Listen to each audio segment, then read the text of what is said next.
Balkan velayetinin Türkmenaşy şäheriniň orta mekdeplerinde okuwçy gyzlar ahlak päkligi atlandyrylýan mejburi ginekologiya barlygyndan geçirilýär. Nowatdaky barlyglarda gyzlardan mazok hem alınıp, olarda jinsy ýollar arkaly geçen ýokunç keselleriň bardygy ýa-da ýokdugy barlanýar. Bu ýagdaýlar barada Azatlyk radiosynyň habarçysy 7 fevralda Sewitden maglumat berdi.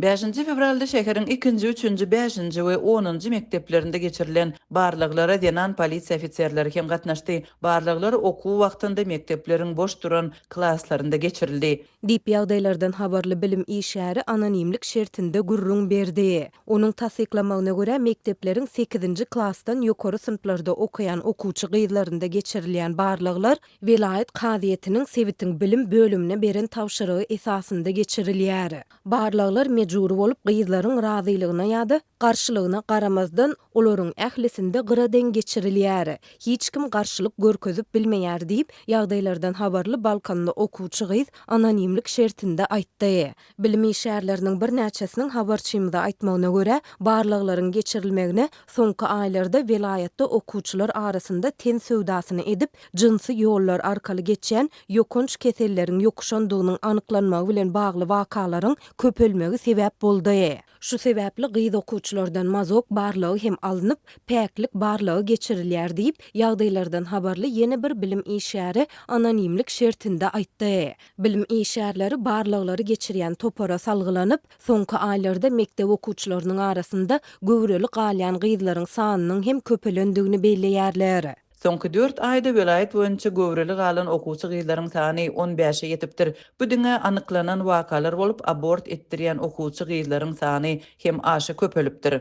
Dip bilim işäri aýtdy. Onuň tasdiklamagyna görä jinsy gatnaşykda bolandygy we jinsy ýollar arkaly geçen ýokunçlygyň bardygy anyklanan gyzlaryň aglawasynyň en atasy daşar ýurtlarda zähmet çekýär ýa-da olar aşa garyp hojalyklaryň çagalary bolýar. Häkimetler bu gyzlary anyklap, olary hasaba alýarlar we içerki gara sanyga goşýarlar. Bu gyzlar ýurduň ýokary kujaýlaryna girip bilmeýärler. Şeýle-de olaryň daşar ýurtlara çykmagyna hem ruhsat bermeýärler diýip bilim işäri bellidi. Azatlyň bu ýagdaýlar barada degişli ýerli häkimetlerden şol sanda vilayet häkimliginden we bilim müdürliginden telefon arkaly tesbir almak synanşyklary oňy netije bermedi. Bu aralykda Türkmenaşynyň ene mähri hassahanasynyň bir lukmany bu lukmançylyk edarasynyň çağı doğuruş bölümünde käbir lukmanlaryň okuwçy gyzlary abort etmek arkaly uly möçörde bir kanun gazanç edýändigini aýtdy. Bu lukmanlaryň ýokary edaralarda tansy arkasy bolup, olar her bir okuwçydan 10.000 manat paralýarlar. Hatda okuwçy gyzlar 5 ay we ondan uly göwrellik bilen gelin halatyna gyz ýatgasyna howply kiste bar diýen galp diagnoz goýup operasiýa ýolu bilen çagany aýrýarlar. Dip Türkmenmaşyly Lukman anonimlik şertinde gurrun berdi. Türkmenistanyň abort kanunçylygy islenilmeýän göwrelligiň aradan aýrylmagyny kynlaşdyrýar. Ýurtda 2022-nji ýylda güýje giren kanun göwreli zenanlaryň abort etmegini 5-nji hepdesinden soň gadawan edýär. Bu ýagdaý zenanyň islenilmedik göwrelligi towtatmak mümkinçiligini berk çäklendirýär. Soňky 7 ýyla golay wagt bäri häkimetler okuwçy gyzlary mejburi ginekologiya barlygyndan geçirýärler. Bu çäreler ýylda bir gezek, kätede 2 gezek duýdansyz geçirilýär. Habarçylarymyz barlyklaryň gyzlaryň arasynda göwrellik hadisalarynyň we ykdysady ýagdaýy pes maşgalalarda ýetginjek gyzlaryň ten satmagy meýil etme ýaly wakalaryň köpelmegi bilen baglanyşyklydygyny aýdýarlar. Munyň bilen bir wagtda häkimetler mekdeplerde lukmanlaryň, polisiýa işärleriniň we ýaşuly nesliniň gatnaşmagynda ýygnaklary hem geçirýärler. Köplenç diňe gyzlar bilen geçirilýän bu ýygnaklarda ahlak temasy gozulýar. Bu aralykda Balkanly bilim işärleriniň ençemesi häkimetleriň bu çäreler arkaly ýurtda ýaşlaryň arasynda ten söwdasynyň ýaýramagynyň öňüne alyp bilmejekdigini aýdýar. Häkimetler munyň öňüne almak üçin okuwçylaryň en atasynyň aýlyk gazançlaryny köpeldip, çagalaryň daşary ýurtdaky en atalary ýurda gaýdyp geler ýaly olaryň çağalarynyň terbiyesinde özleri gözegçilik ederýäli şert töretmeli. Dip bilim işäri bellidi. Şeýlede ol okuwçy gyzlaryň ten söwdasy bilen meşgullanýandygy anyklananda, onda olaryň sınıf ýolbaşçylarynyň, mektep direktorynyň we terbiýeçilik işleri boýunça ornwasarynyň günäli tapylýandygyny belläp şeýle diýdi. Adalatly çemeleşmeli bolsa, bu zatlara arkadag we oglunyň iş başarmazlyk syýasaty günäkär diýip ol sözüni jemledi. Türkmenistanyň häkimetleri we berk döwlet gözegçiligindäki media serişdeleri bu barlyklar we olaryň sebäpleri barada mesele gozgap, açaçan habar bermeýärler.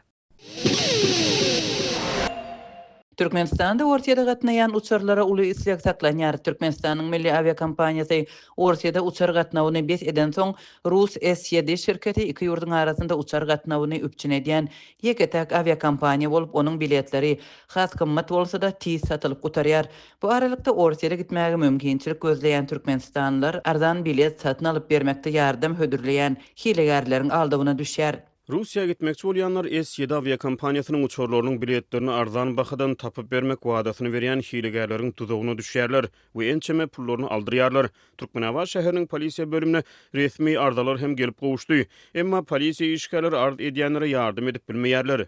Dip şäheriň kanun goraýjy edaralarynyň birindäki çeşme anonimlik şertinde gurrun berdi. Çeşme näme sebäpden polisiýa işgärleriniň raýatlaryň edýän şikaýatlaryny seljerip hilegärleri jogapkärçiligi çekip bilmeýänliginiň sebäplerini düşündirip bilmedi. Uçur biletlerini satyn alyp bermegi wada berýän araçylaryň aldygyna düşýän adamlaryň sanynyň köpelmegi bilen bagly ýagdaýlar diňe bir lewapda däl Aşgabat we Mary vilayetlerinde hem ýüze çykypdyr. Bu arada bu vilayetlerdeäki çeşmeler hem Orsetde ýaşaýan türkmen migrantlary gurrun berdiler. Ýa-ni ýakynda Aşgabatda uçmakçy bolan Orsetdäki türkmen migranty azatlyk bilen gurrundaşlykda şeýle araçynyň hyzmatyndan peýdalanmakçy bolanda 35 000 rubl puluny aldyranlygyny gurrun berdi. Telegramda türkmen dilli toporlarda we Vkontakte ulgamynyň türkmen dilli toporlarynda bilet alyp bermeklikde ýardam etmegi wada berýänleriň mahabatlarynyň sany gaty kän. Men şeýle mahabaty ýaýradan adama ýüzlendim. Ol maňa Türkmenistandaky käbir kompaniýalaryň üstü bilen arzan bahadan S7-niň biletini almagy kömek etjekligini wada berdi we hyzmaty üçin $150 möçberinde pul aljakdygyny aýtdy. Emma soňunda pulumy alyp ýitip gitdi. Dip anonimlik şertinde gurrundaş bolan türkmen migrant aýtdy. Orsetň S7 aviakompaniýasynyň resmi web sahypasynda biletleriň bahalary dürli, ekonom klasyň iň arzan biletleri 19 fevrala bar diýilip görkezilýär we Aşgabatdan Moskwa barýan uçara biletiň narhy 610 euro diýilip görkezilýär. 20 fevralda Moskwadan Aşgabata barýan reýse 27.093 rubldan bilet bar diýilip görkezilýär. S7 kompaniýasynyň web saýtyndaky maglumata görä 9 fevraldaky reýse hem bilet bar, emma diňe biznes klassa. Onuň bahasy 85 000 we 13.800 rubl aralygynda. Bu 7 fevralyň alys-çalys kursyna görä 883 we 1427 Amerikan dollaryna barabar. Azatlyk bilen anonimlik şertinde gurrundaş bolan çeşmeler türkmen raýatlarynyň biletleri arzanrak satyn almak we puluny teşkiltlemek üçin araçylaryň kömeginden peýdalanmakçy bolýandygyny aýdýarlar. Şeýlede Türkmenistanyň Orsetde gitmekçi bolan raýatlar Orsetň S7 howa kompaniýasynyň biletlerini Aşgabatdan satyn almakda kynçylyk çekýändiklerini gurrun berýärler. Olaryň sözlerine görä biletleri satyn almak üçin Orsetň bank hasaby gerek bolýar. Türkmen bank kartlarynyň tölegi geçmeýär. Biz Russiýada ýaşaýan garyndaşy bolan tanışlary gözleýäris. Olaryň Rus banklarynda hasaplary bolsa, kompaniýanyň resmi saýtynda bilet alyp berýärler. Emma tanış tapyp bilmedikleri bolsa, galp araçlaryň aldygyna düşýär. Dip çeşme gurrun berdi. Azatlyk radiosu S7 aviakompaniýasynyň Aşgabatdaky we Moskwadaky edaralaryndan telefon üstü bilen tesbir alyp bilmedi. Türkmenistandan Orsetde uçuşlary Türkmenistan aviakompaniýasy we Orsetň S7 aviakompaniýasy amalaşdyrýardy.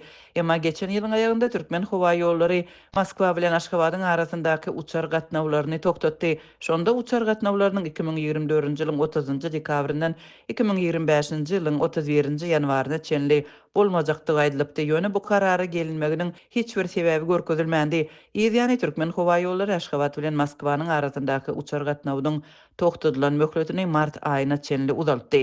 S7 howa ýollary Moskwa we Aşgabat aralygynda hepdede 7 gedek, ýagny günde 1 gedek uçar gatnadypdy. Emma onuň ýangy ýakynda Ortiýanyň federal howa transport gullugundan hepdede 14 gedek Moskwa Aşgabat gatnawlaryny amala aşyrmak üçin ruhsat alanlygy belli boldy.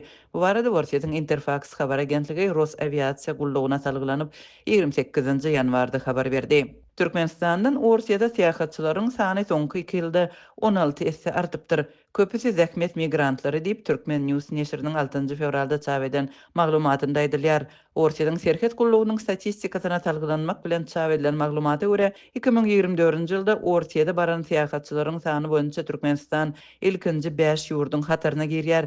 2023-nji ýylda Türkmen seýahatçylary Orsiýada 34,7 müň gedek giren bolsa 2024-nji ýylda 57,4 müň gedek giripdir, ýagny ozalky ýyldan 65%-dan gowrak köpelipdir. Balkan velaýatynda edara kärhanalaryň işgärlerinden ýene pul toplanýar. Resmiler mejburi meýletin ýygnalýan nowbatdaky serişleriniň sebitdäki käbir edara kärhanalaryň binalaryny awatlamak üçin harçlanjakdygyna aýdýarlar. Bu ýagdaýlar barada Balkanly büdjet işgärleriniň bir näçesi Azatlyk radiosynyň sebitdäki habarçysyna maglumat berdi. Yanvar aýynyň aýlygynyň berilip başlanmagy bilen ýa-da berilmegine garaşlayan şu günlerde büdjet işgärleriniň täsirlisinden ýene pul ýygranyp başlandy. Puluň mukdary işgärleriň eýleýän wezipetini we alýan aýlygyna görä üýtgüýär. Dip Gyzylarwat şäherindäki edara kärhanalaryň birinde işleýän işgär anonimlik şertinde gurrun berdi. Büdjet işgärleriniň tasdiklamagyna görä her bir işgärden iň pesi 20 manatdan toplanýar. Bu işgärler edara kärhanalaryň arasaçylyk işgärleri bolup, olar esasan iň pes zähmet haklaryny alýan işgärlerdir. Edara kärhanalaryň ýolbaşçylary ýygnalýan serişde ýurdun Adalet ministrliginiň tawinligyndaky yerli edaralaryň binalarynda düýpli beceriş işlerinin geçiriljekdigini aýdýarlar. Bu binaların arasında prezident aparatynyň yerli kadiyet binalary, advokaturalar we nikalar öý dağı var. Bulary awatlamak üçin paýtagtdan merkezleşdirilen pul serişdesi bölünip berilmeýänligi sebäpli welaýat häkimi şäher we etrap häkimlerine görkezme berdi. Puli işgärlerden ýygnamal etdi. Dip Balkanly ýene bir büdjet işgäri anonimlik şertinde aýtdy. Edara kärhanalaryň ýolbaşçylary pulu bermekden ýüzegirýän işgärlere adatça bolşýaly işden çykarylmak haýwatyny atýarlar. Büdjet işgärleri bolsa mejburi meýletin goşmaça tutumlardan halis iýrendiklerini belläp, bular üçin her aýda zähmet haklaryndan 10-15 göterminiň saklanýandygyny aýdýarlar. Hökümet tarapyndan berilýän ujuýpsyz aýlyk onsuz da güni görmäge ýetmeýär. Hökümet gurulýan binalary ilatyň hasabyna awatdyjak bolsa, ilatyň gerdeni bu agramy götermez. Dip Balkanly büdjet işgäri bellidi. Azatlyk ýokarda beýan edilen ýagdaýlar barada Balkan velaýat we Gyzylarwat şäher häkimliklerinden tesbir alyp bilmedi. Türkmenistanda edara kärhanalaryň işgärleri ýylyň dowamında onlarça gedek näresmi pul goşundylaryny goşmaga mejbur edilýär. Bu goşundylar haýır-sahabat işleri, köpçülükleýin çäreler, arasaçylyk we owa hojalyk işleri, şol sanda palta ýygymy, şuundur we yer alma ýygnamak ýaly maksatlar üçin ýygnalýar. Marwalatyny Instagram, YouTube we TikTok ýaly sosial ulgamlarda mahawat ýerleşdirýän telekeçiler dükany ýerleri Milli Howpsuzlyk Ministrliginiň yerli edaralary tarapyndan soraga çekilýär. Men gül sewdasy bilen meşgullanýaryn. Dükanymdaky satlyk güllerimi reklam edip video düşürdim we sosial mediada paýlaşdym. Milli Howpsuzlyk Ministrliginiň 3 sany işgäri gelip, "Seniň reklamaňda bizim ýurdumyzyň talaplarına laýyk gelmeýän sözler, hereketler we haritler var. İnternetden aýyrmaly bolarsyň" diýdiler. Diýip yerli telekeç aýdýar. Türkmenistana sosial torlar şol sany Instagram we TikTok ýaly ulgamlar petigasyna galýar. Adamlar bu saatlardan peýdalanmak üçin VPN ulanmaly bolýarlar. Muňa garamazdan ila tarasyna internet işçiligi artýar. Bu ýagdaýlara aýakdaş sosial torlarda mahawat medeniýeti ýaýwanlanýar. Men gül satýaryn. Reklamalarda ýurdumyzy tankytlamayaryn. Diňe gül dukanymyň ýerleşýän ýeri hemde owadan gül desteleriniň bahalary barada maglumat berýäryn. Ýöne maňa bahalary gymmat aýdypsyň. Aýdanyňda el ýeterli narh aýt. Türkmenistan döwletimizde ortaça aýlyga ençeme gül destelerini satyn alyp bolýanlygyny görkezmeli bolarsyň diýdiler. Diýip yerli telekeçi howpsuzlyk işgärlerine sarglanýar. Ol özüniň durly görnüşli bägürleriň her danesini 15-50 manat aralygyna satyn alyp olary 3-5 manat bahadan mahabatlandyrmagy gaýratynyň we gurbunyň çatmaýanyny aýdýar. Pul kynçylygyny çekip gül satyn almagy guru çatmaýan adam men näçe ardan satsam-da gül satyn almaýar, satyn alyp bilmeýär. Diýip gül sowdasy bilen meşgul bolýan yerli telekeçi aýdýar. Mara welaýatyna gül sowdasy boýunça sosial media mahabatlarynyň ýaýbanlanmagy Türkmenistanyň soňky ýyllarda ýaşlaryň arasyna ýoň bolup başlan keramatly Valentin gününiň öňü sürüsine gabat gelýär. Gül sowdagary howpsuzlyk işgärleri bilen geçiren gurrun döşüniň ýa-ni özüniň internetde ýerleşdiren mahabat täsirli videolaryny pozmagy razy bolanyny aýdýar. Ýöne onuň bu teklibi hem häkimetlerden garşylyk görýär. Yok, bolma diýdiler. Oňa derek biz bilen işleşseň, para berseň, işiň uğruna bolar. Bayramçylyk günlerini adamlar senin dukanyňdan söwda ederler. Biz şol zatlaryň aladasyny ederiz. Diýip yerli telekeçi howpsuzlyk işgärleriniň özüne aýdan sözlerini getirýär. Eger razylaşmasaň, agyryňa çydasaň, müň ýaşa diýdiler. Diýip telekeçi aýdýar. Ol şondan soň özüniň bu dukandan häkimetler tarapyndan gysylyp çykarlanyny aýdýar. Vilayatda ýaňy ýakyna bolup geçen şoňa meňdeş beýleki bir waka tamdyr somtoçylarynyň başyna gelipdir. Ýöne bu wakada içeri işler idaralarynyň işgärleri somtoçylary multimedia mahabatlary boýunça batyş edipdir. Tamdyrda somta bişirip satýan Marly telekeçi Azatlyk radiosynyň habarçysy bilen gurrundaşykdy. Raýat teşikli içeri işler işgäriniň somtalaryň mahabat videosyny internetden aýyrmagy özünden talap edenini aýdýar. Men somsalarımı mahabatlandırıp video düşürdüm. Ýöne hukuk goraýjy işgär gelip bu videoda näsazlyklaryň bolandygyny, olary internetten aýyrmagy talap etdiler. Diýip telekeçi aýdýar. Ýöne onuň sözlerine görä häkimetler gaýdym edip talaplaryny täzeleýär. Video düşürü, reklama goý. Reklama etseň, bugün 50 somsa satýan bolsaň, ertir 100 somsa satarsyň. Bir gün 150 somsa satarsyň. Ýöne şolardan günde 20 somsany bize berseň, düşürýän videolaryňa we reklamalaryňa göz yumular. Diýip yerli telekeçi hukuk goraýjynyň özüne aýdan sözlerini sitirleýär. Gülçi telekeçiden tapawutlukda tamdyr somsaçysy häkimetler bilen ılalaşypdyr. Ýöne muňa garamazdan ol somsa sowdasynyň şol öňkülügini galanyny aýdýar. Men video reklamalardan öňde günde 50-60 somsa satýardym. Soňda 50-60 somsa satýaryn üýtgen zat bolmady.